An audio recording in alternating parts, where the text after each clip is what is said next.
What is up, ladies and gentlemen? Today I want to go over the ketogenic diet. Why I personally am not a big fan of it. I want to arm you with the information that you need to make the decision of if the ketogenic diet is something that can work for you long term, or if it's something that doesn't really interest you short or long term. I get a lot of people coming to me who have been on keto or are interested in keto, and they have questions. They want to know, can I get stronger on this diet? Can I maintain my muscle on this diet? Is this a diet that I can use long term to hopefully keep weight off of me? Is this a diet that I will enjoy? Is this a diet that I will find I can incorporate into my lifestyle with my family or with my friends or my social life? Is it easy? Is it hard? There's just tons and tons of questions, and I won't be able to get over all of those today because I want to go over what my preferences are and why I like certain aspects of keto and why I dislike certain aspects of keto, and hopefully I want to give you the information you need so that you can make your own decisions on whether ketogenic diets are something that you want to incorporate or not. Today I'm going to cover a couple main topics. Let's go over them right now. The first one's going to be that most people who are strong and very muscular just simply don't do ketogenic diets. They're consuming carbs, and quite a bit of it at that, a lot more than you probably can even imagine. I mean, look at Michael Phelps, for instance. And then some of the sports teams, I remember the Lakers, I think in 2015, I believe their nutritionist put the entire team on keto, and they proceeded to play awfully the entire year. Obviously, that's my basketball team, and they also just sucked that year, so there's that. But it just goes to show you that, ketogenic diets have been tested by even elite athletes, and I'm not going to go into endurance athletes because that's not my area of expertise, and I know that there are quite a few endurance athletes that are using ketogenic diets successfully. But my preference is to use higher carbohydrate diets just to skip some of the problems that you're going to get once you begin to get into ketosis and that lack of energy starts to hit you. The next reason is simply that when I have clients or athletes working with me, I not only am trying to get them an amazing body transformation, but I also want them to have some to go with that show. I don't want them to be just, someone that looks good, but then, someone that's just weak as hell in the gym and doesn't really care about working hard or making progress. I'm all about progress, and in order to progress, that means that your performance in the gym needs to be in tip-top shape, and if it's not in tip-top shape, your results are just not going to be as optimal as they can be. And then the third issue I have with it is that it's simply just not a sustainable diet. So in terms of carbohydrates and our need for increasing muscle and strength, having carbohydrates increases our body's anabolic environment, which is basically just a way to say that our body is primed for growth.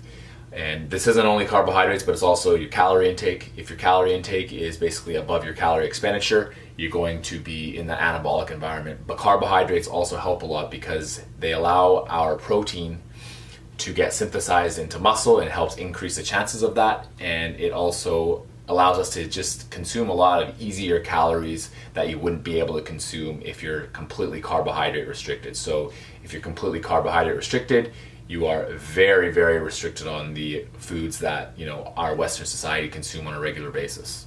When I have a new client come to me and they want to go on a diet to hopefully, let's say, fat loss diet, while maintaining or even increasing their performance, sometimes they're asked, or they see my diet and they're like, wow, that's quite a few carbohydrates. And I tell them, yeah, I know, it's a lot of carbohydrates. Sometimes it's even more carbohydrates than they're used to consuming. But it's the fact that they have a plan, that they have their calorie intake kind of set out on a daily basis, and that their calorie intake is lower than their energy expenditure. This is what's going to cause them that fat loss. When I give them carbohydrates, this allows them to have much better workouts in the gym. It allows them to not be so restrictive on what they cannot eat, which can help a ton with adherence to a program. I can't tell you how many people I know who do keto and they're like, oh yeah, I do keto 4 days a week. Well, you're not doing keto then. If you're in ketosis, you need to be basically consuming that 35 grams to 50 grams of carbohydrates per day all the time. And yeah, you can go off it and you'll still see results, but let's call it what it is. You're just on a low carb diet, and then you're on a normal diet on the other days. With that fact being said, I'm totally cool with having a day or two every single week where maybe you severely restrict your carbohydrate intake. This can be really, really good, especially for people just just trying to get into dieting, because since the majority of people's diets are already basically composed of, say, 50, 60, 70% carbohydrates, if you just reduce that drastically, you're going to be absolutely crushing their calorie intake, which will hopefully help kickstart fat loss. Now I want to get into the sustainability part of the diet. When I coach my clients, or when I'm just trying to help someone out with their diet, I want them to not only have results when they're with me, but I want them to have results for the rest of their life. I want them to learn things that hopefully they can incorporate when they're not on like a strict diet, but just things they can incorporate into their lifestyle that'll hopefully make them able to maintain whatever type of fat loss or muscle gain that they've gone through. Telling someone to simply eat hardly any carbohydrates for the rest of your life it's not going to happen. People have a emotional connection to food, and although that can be the cause of a lot of issues, it can also be the cause of a lot of joy. It can make things happy, it can make things less stressful, it can be used as a tool to help in social situations, or at least have social situations where you can share your joy of food with each other. And usually that's going to be composed of kind of high fat, high sugar foods, and that's a whole nother topic. But with that said, I don't think people should limit what they're eating in these types of amazing, happy family or social situations just because of their diet's not allowing them to. And the fact is, you can still get amazing results just as good as being on a ketogenic diet, while allowing yourself a day or two or a meal or two every week where you just allow yourself to eat whatever you want, whether that's going over your carbohydrate intake or whatever. You can still get absolutely amazing results, the best results possible, without having to go through that mental stress and strain of being like, oh, I just ate, I ate a candy bar and now I'm not in ketosis, and then your whole diet just turns to shit because you fall off the wagon. We don't want that.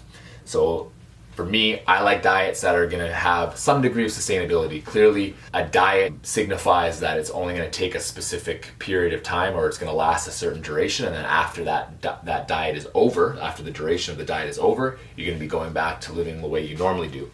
So I want to teach people to have principles of their diet incorporated into their lifestyle, so when they stop going, at 100%, maybe they ease off to 80%, which is their actual lifestyle, they're still able to maintain all of the gains, whether that's fat loss or muscle gain or strength gains from whatever they were doing on their diet. Now you have a good idea of my stance on the ketogenic diet, and now I want you to make your own decision up if you think that what I said is bullshit, or if you agree with certain aspects of what I say. Now you know that maybe a ketogenic diet is for you, maybe it isn't for you. If you want to lose a bunch of weight really quickly, maybe you'll do the keto for a little bit and then get off and use certain aspects of what you learned during the keto, like you having a couple of days of super low carbohydrate intake to help you keep your fat off. There's tons and tons of options out there, clearly, but I hope that you have a little bit of extra information now and education to help you make improvements to your lifestyle and to your diet. If you like this video, please hit that like button below. I'd really appreciate it. If you have any questions, comments, concerns, please leave that in the comment section below and I will get back to you. And if you like these types of videos about strength training and nutrition and that general type of stuff, I will be releasing a lot more videos, so please hit the subscribe button. We've got a lot more coming for you, and I look forward to talking to you again soon. Later.